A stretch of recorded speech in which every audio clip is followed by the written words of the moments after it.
Je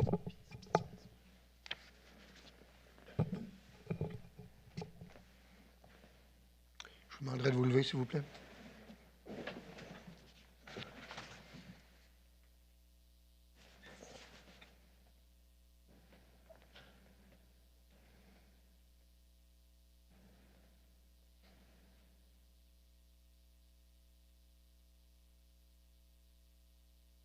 Merci beaucoup.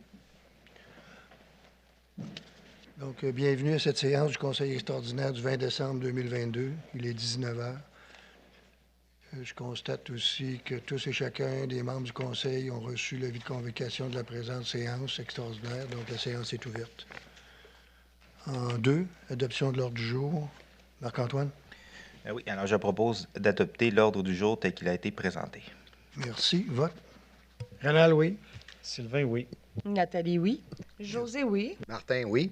Merci. 4, administration générale, 4.1. Ben, c'est ça.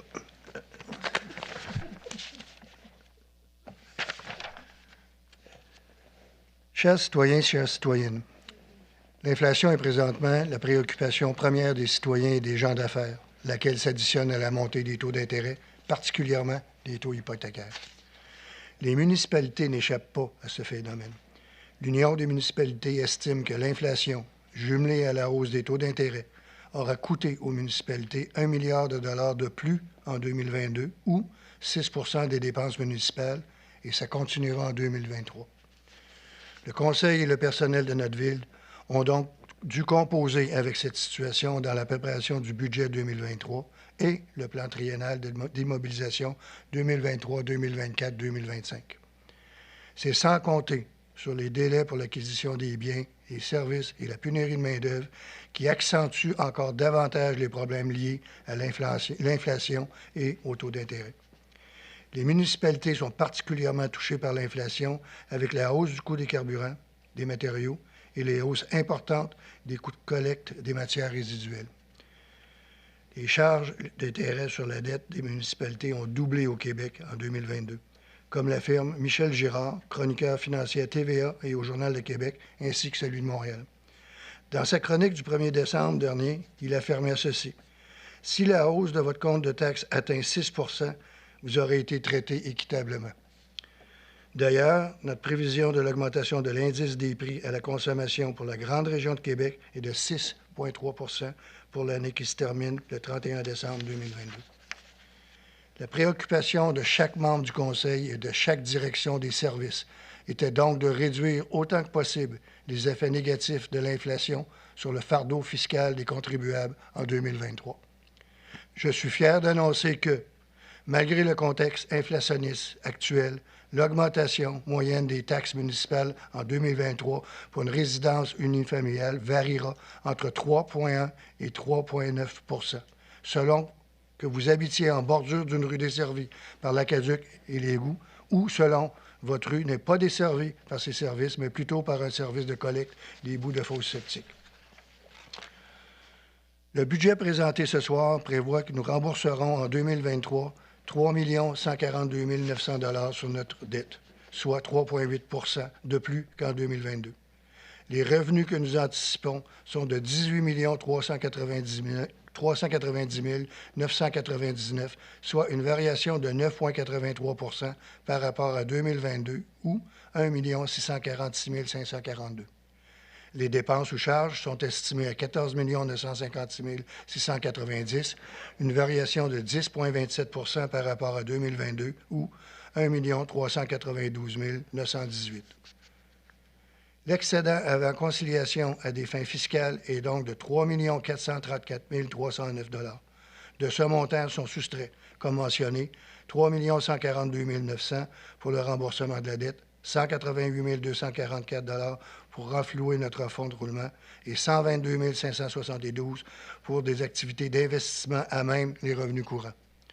Le manque à gagner est comblé par des appropriations totalisant 19 407 $, soit 7 283 $ de notre excédent effecté et 12 124 $ de nos réserves financières et fonds réservés. Dans le vue d'ensemble, pour 2023, Les revenus, 18 390 999. Charges et dépenses, 14 956 690. Excédent, 3 434 309. Remboursement de dette en capital, 3 142 900. Remboursement du fonds de roulement, 188 244. Appropriation, 19 407. Activité d'investissement, 122 572. Pour un excédent déficit de zéro. Taux varié de taxation. Le Conseil a, depuis plusieurs années, adopté le régime de taxation à taux varié. Le tableau suivant présente un comparatif des différents taux par catégorie. Les taux variés permettent d'éviter des transferts fiscaux puisque chaque catégorie d'immeubles n'a pas fluctué de la même façon dans le rôle d'évaluation valide pour les années 2022, 2023, 2024. Les deux prochains tableaux indiquent la variation des taux de taxes foncières et les tarifs entre 2022 et 2023. Taux de taxe foncière catégorie pour 2023, résiduel, résidentiel, 83 sous, soit un écart de 2,72 % avec 2022. Non résidentiel, 2,42, un écart de 2,98 % avec 2022. Industriel, 2,06, 3 % d'écart. 6 logements et plus, 1 2,5 % d'écart. Terrain vague desservi, 2,72 %. Agricole, 0,83, 2,72 % et enfin forestier, 0,81, 0,25 %. Les tarifs pour les matières résiduelles ont été établis en fonction du budget de la Régie régionale de gestion des matières résiduelles de Portneuf et de notre quote-part. Le total taxable est en fonction du tonnage estimé par la Régie dans le cas des commerces. La fluctuation du compte des taxes des commerces sont donc influencées par le volume de déchets de chaque commerce. Le même principe s'applique aux tarifs d'Aqueduc, puisque dans ce cas, nous tenons compte de la consommation d'eau de chacun mesurée au compteur l'année précédente. En fonction de ces volumes, les tarifs pourront varier en plus ou en moins par rapport à 2022. Quant aux tarifs résidentiels, les tarifs suivants ont été établis pour atteindre les revenus budgétés. Dans le cas de Aqueduc par logement, c'est 237 $ ou un écart de 12,86 %. Égout par logement, 145 $, une diminution de 3,33 %. Matières résiduelles par logement, 167 $, 9,15 % en supplément. Et enfin, vidange fosse septique par logement, 75 $, une augmentation de 20,97 %. Taxes spéciales de bassin. Les taxes spéciales de bassin seront légèrement à la baisse, soit environ 5,50 $ pour une raison unifamiliale moyenne.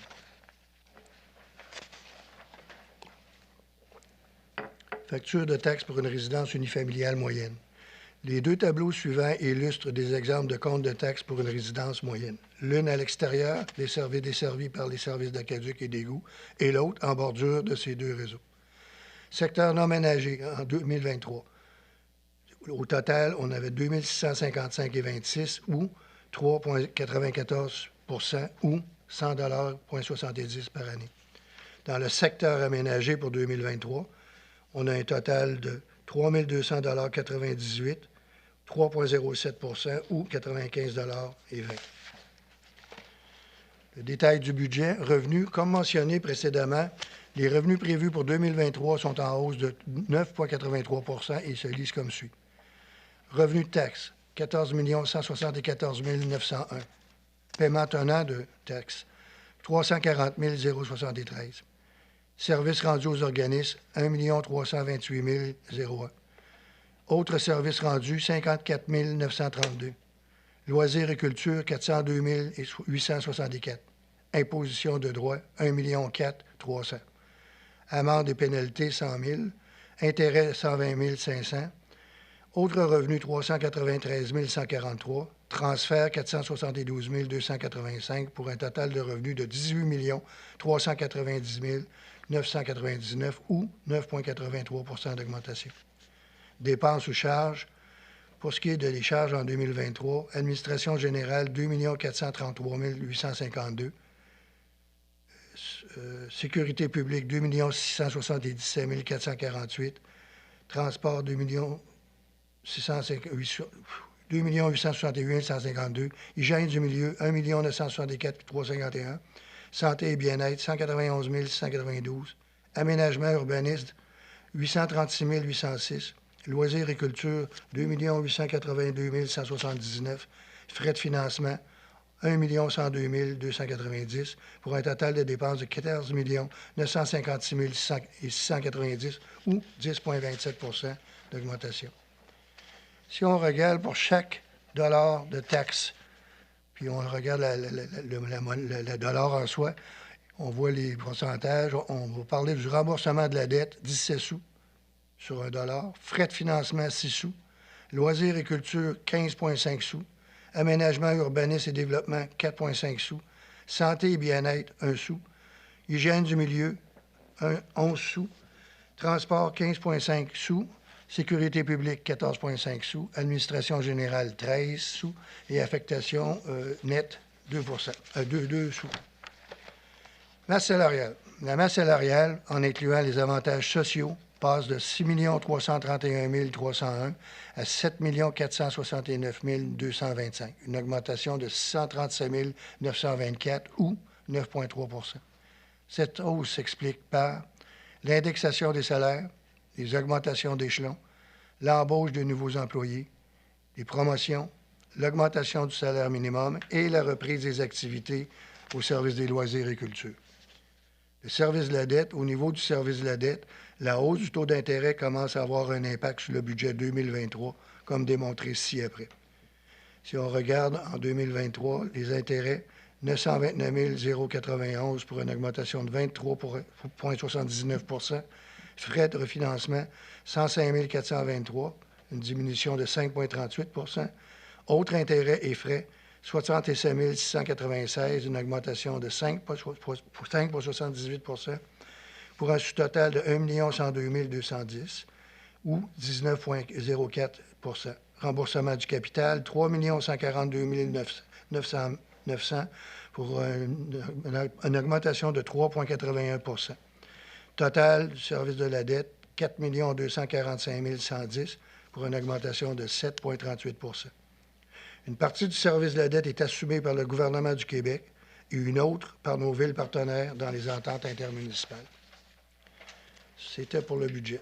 Nous allons passer maintenant au programme triennal d'immobilisation 2023, 2024, 2025. Le programme triennal d'immobilisation regroupe les investissements que le Conseil prévoit réaliser au cours des 3 prochaines années. Ce programme est réalisé à partir d'un inventaire complet des besoins dans chacun de nos services municipaux. Il s'agit d'un exercice de priorisation que les élus ont réalisé avec beaucoup de sérieux. En effet, il faut planifier dans le temps les investissements qui répondront aux besoins de la population, mais aussi à leur capacité de payer.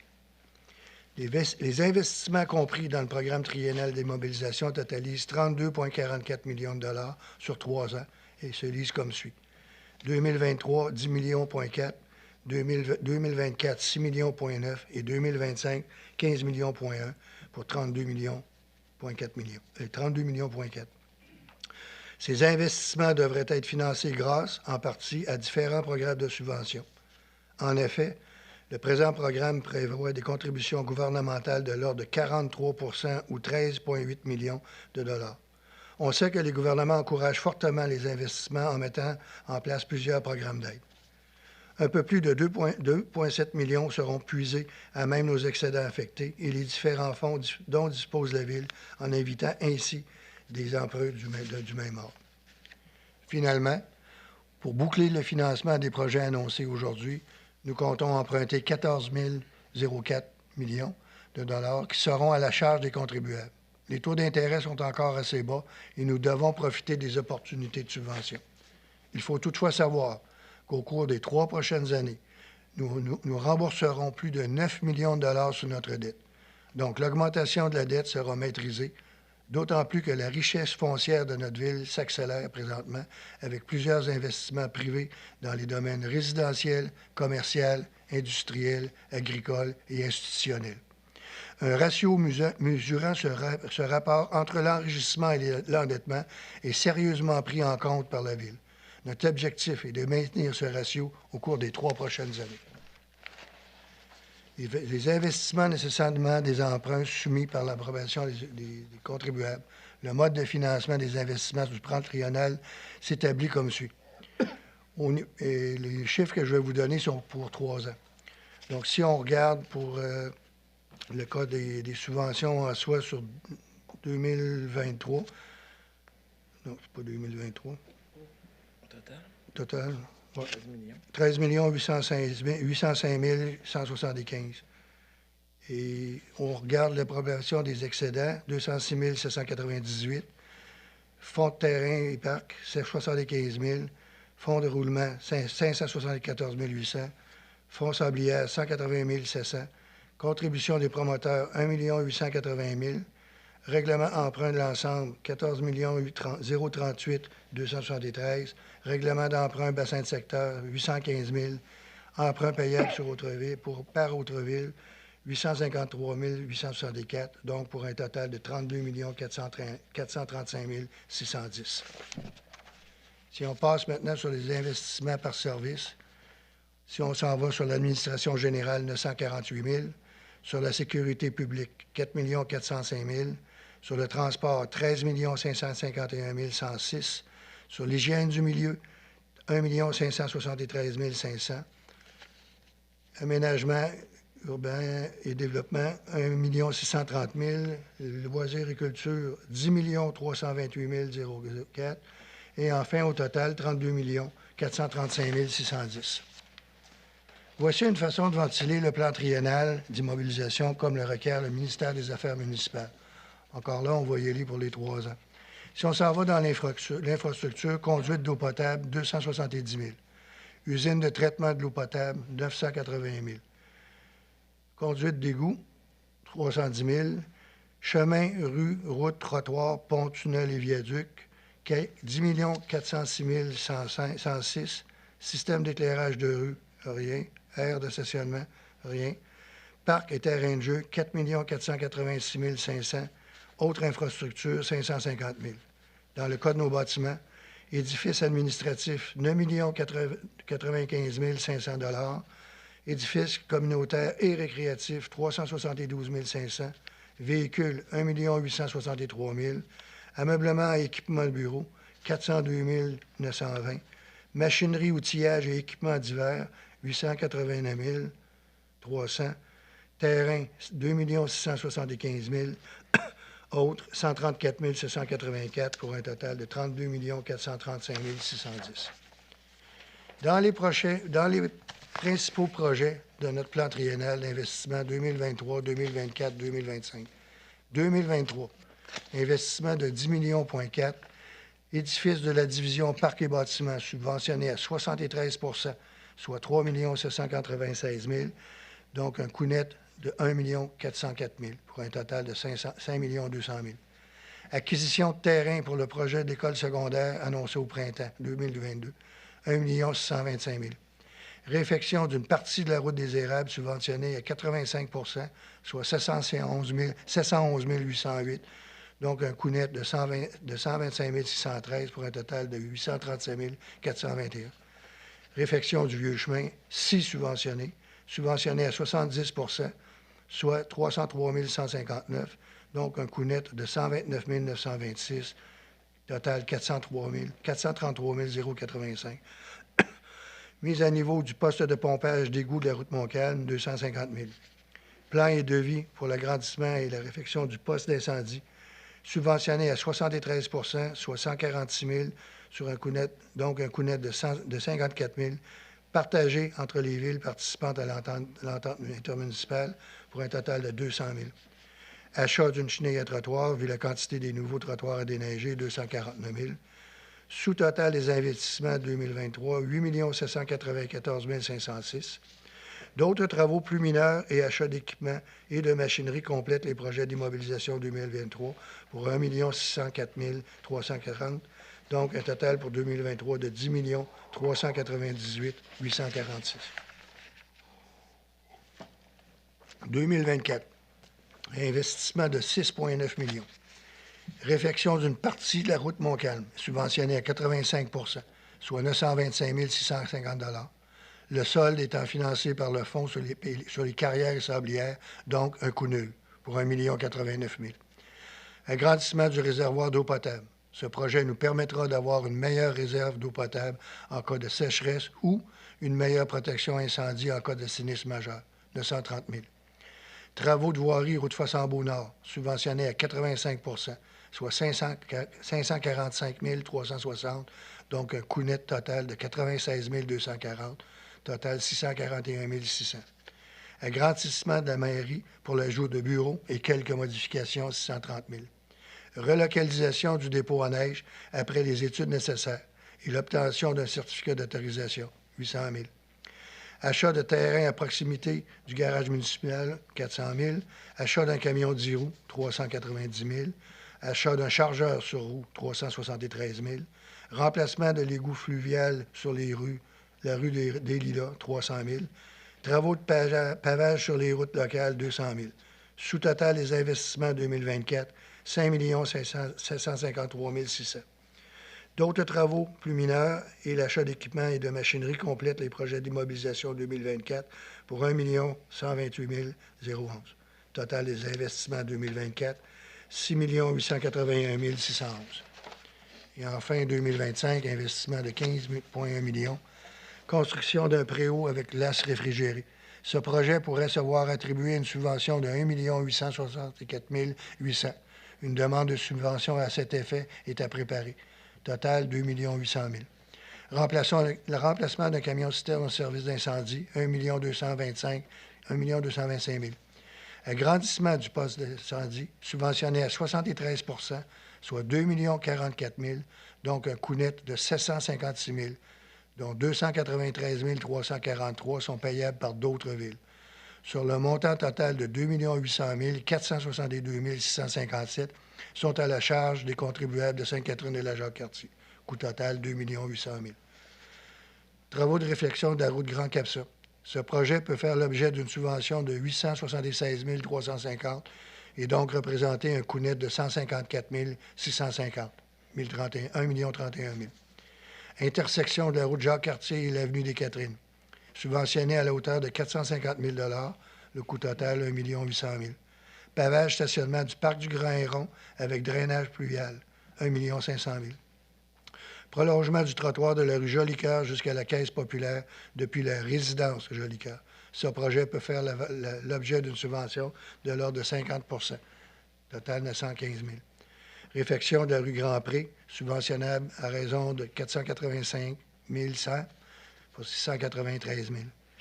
Rond-point face à la rue Édouard H, avec collaboration du ministère des Transports, 800 000. Sous-total des investissements 2025, 13 564 000. D'autres travaux plus mineurs et l'achat d'équipements et de machinerie complètent les projets d'immobilisation 2025, 1 591 153, pour un total des investissements 2025, 15 155 153. Aréna et piscine. Pour l'instant, l'absence d'aide financière nous empêche de réaliser les 2 projets souhaités par la population de Sainte-Catherine et la Jacques-Cartier. Donc, ils n'ont pas été planifiés et retenus au plan triennal.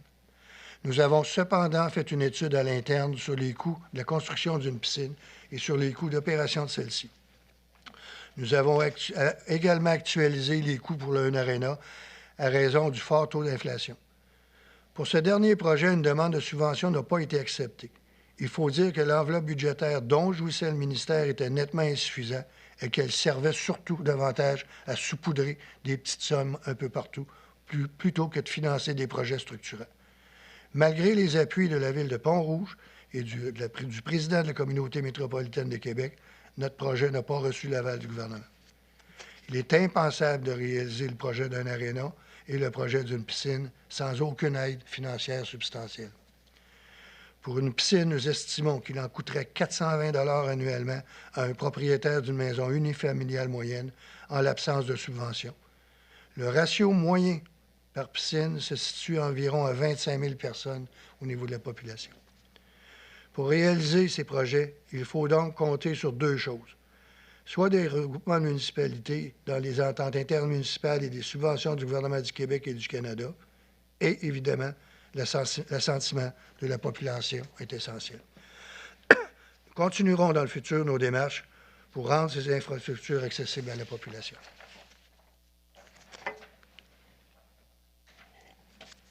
En conclusion, au fil des dernières années, Sainte-Catherine-de-la-Jacques-Cartier est devenue une ville des plus attractives pour les investisseurs. En favorisant la création de richesses foncières, nous sommes et serons en mesure de faire face aux besoins actuels et futurs de nos concitoyens à des coûts très concurrentiels avec les autres villes. C'est ce qu'indique l'indice d'effort fiscal compilé par le MAMH, qui place nos charges fiscales en bas de plusieurs municipalités de la région. Notre indice vitalité économique est également parmi les meilleurs au Québec. Plusieurs villes font face à des hausses de coûts exorbitants ou en l'absence de soumissionnaires pour donner des services requis à la population. Comme notre ville offre plusieurs services en régie interne, nous sommes à l'abri de la tempête qui s'abat sur les villes du Québec en raison de l'inflation, des taux d'intérêt à la hausse, de la pénurie de main-d'œuvre. Ces phénomènes inquiétants nous touchent, mais dans une proportion beaucoup moindre. La richesse foncière créée nous a permis d'absorber une bonne partie de la hausse des coûts pour 2023. Avec une inflation à 6 % et des taux d'intérêt qui montent régulièrement depuis un an, une augmentation de taxes entre 3,1 et 3,9 % démontre bien comment notre formule est la formule gagnante. Tout cela en continuant d'améliorer la qualité de vie des citoyens, des Catarinois et des Catarinoises, pour une offre de services commerciaux très variés et des services municipaux de qualité. D'autre part, relativement au programme d'investissement des années 23, 24 et 25 que nous avons présenté ce soir, nous tirons profit de l'abondance des subventions et à des pourcentages élevés. Sans ces subventions confirmées et à confirmer, plusieurs des investissements retenus par le Conseil ne pourraient se réaliser. Notre objectif est de maintenir un ratio stable, endettement net sur richesse foncière uniformisée et les coûts de nos services municipaux à des taux très compétitifs. La protection de l'environnement demeure aussi une priorité pour notre Conseil. La qualité de vie des citoyens doit se traduire par un environnement sain, des services de qualité à des coûts les plus bas possibles et une économie locale en santé. Sainte-Catherine-de-la-Jacques-Cartier se distingue par la compétence de ses ressources humaines, leur désir d'offrir des services de qualité et contribuer ainsi à la qualité de vie des Catarinois et Catarinoises. Je tiens à remercier tout le personnel, tous les bénévoles des organismes et tous les membres du Conseil qui contribuent à faire de Sainte-Catherine-de-la-Jacques-Cartier une ville où il fait bon vivre. J'espère que les informations transmises ce soir sur le budget 2023 et les PTI 2023, 2024 et 2025 seront à votre satisfaction. N'hésitez pas à nous transmettre vos questions, il nous fera plaisir d'y répondre. Je vous remercie de votre attention et vous souhaite un très joyeux Noël ainsi qu'une année 2023 qui saura vous combler. Merci beaucoup.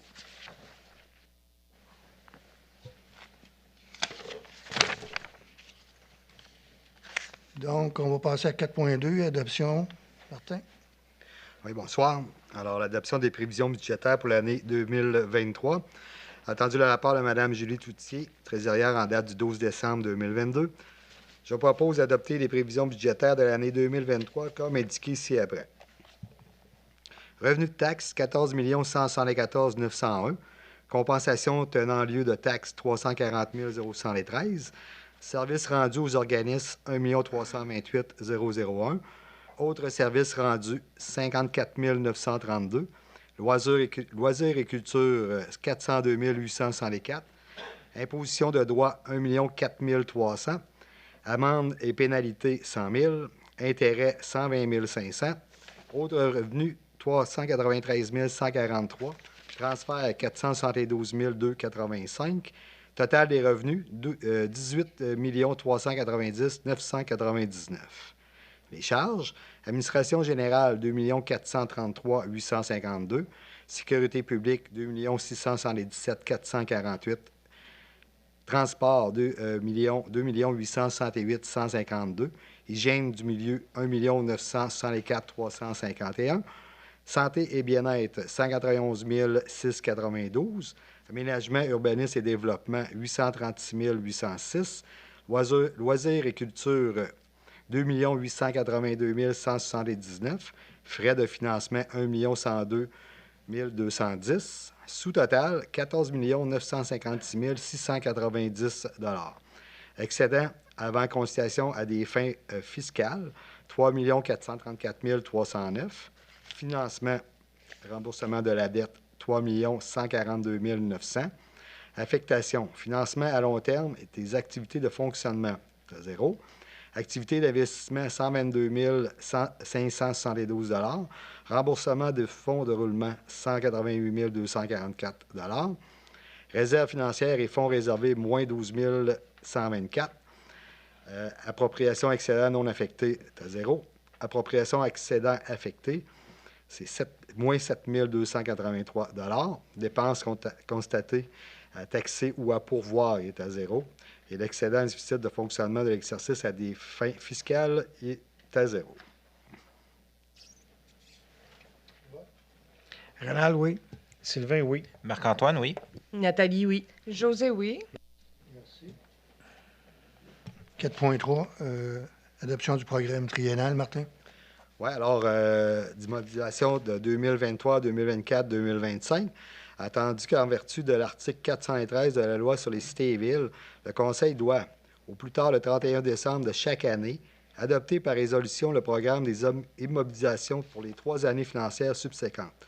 Attendu que, suivi l'article 114.1 de la loi sur les cités et villes, le directeur général, en collaboration avec les directeurs de services et la trésorière, a soumis un projet avec les observations et recommandations d'usage. Attendu que ce projet a été révisé par les membres du Conseil le 5 décembre 2022, en séance de travail avec le personnel de direction de la Ville. Attendu le rapport de Mme Julie Cloutier, trésorière en date du 12 décembre 2022, je propose d'adopter le programme triennal d'immobilisation pour les années 2023, 2024, 2025, comme indiqué ci-après. Alors, programme triennal d'immobilisation 2023 à 2025.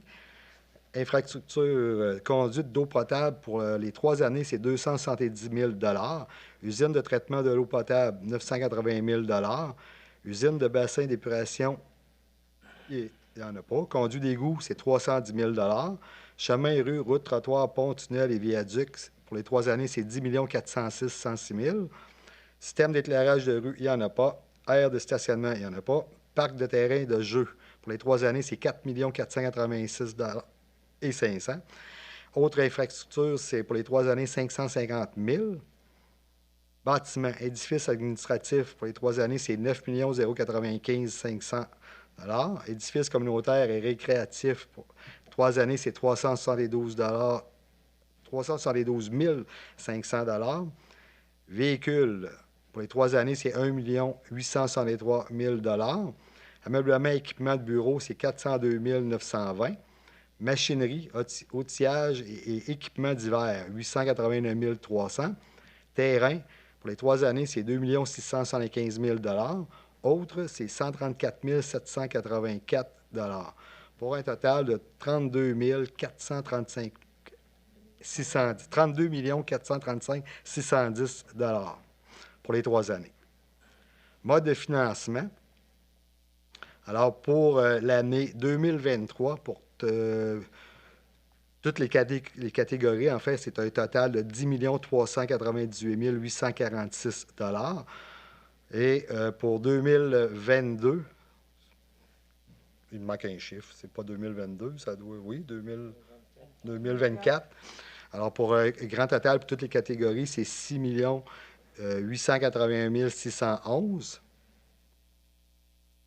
2025, c'est 15 155 153, pour un grand total de 32 435 610 $. Merci. Rénal, oui. Sylvain, oui. Marc-Antoine, oui. Nathalie, oui. José, oui. Merci beaucoup. Donc, on va passer à la période de questions. Il s'est entendu que la période de questions porte exclusivement sur le contenu de l'ordre du jour, donc le budget et le plan triennal. Est-ce qu'il y a des questions? Hein?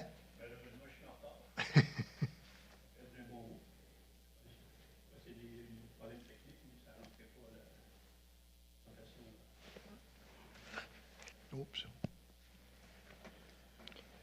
Donc, il n'y a pas de questions? Non. Sur ce, je vais passer à la clôture de la séance. Marc-Antoine? Ah oui, alors je propose de clore la séance extraordinaire du 20 décembre 2022. L'Assemblée est levée à 19h34. Là, je vais vous surprendre. Vote. Rénal, oui. Sylvain, oui. Nathalie, oui. José, oui. Martin, oui. Merci tout le monde. Je vous souhaite une bonne soirée. Et je peux vous dire honnêtement que le budget qui vous a été présenté ce soir, le plan triennal, le conseil et les personnes qui ont travaillé dessus en sont excessivement fiers. Je pense qu'il y a eu un gros travail qui a été fait à l'intérieur de ça et je tenais à le souligner avant qu'on finisse la réunion. Donc, bonne soirée tout le monde.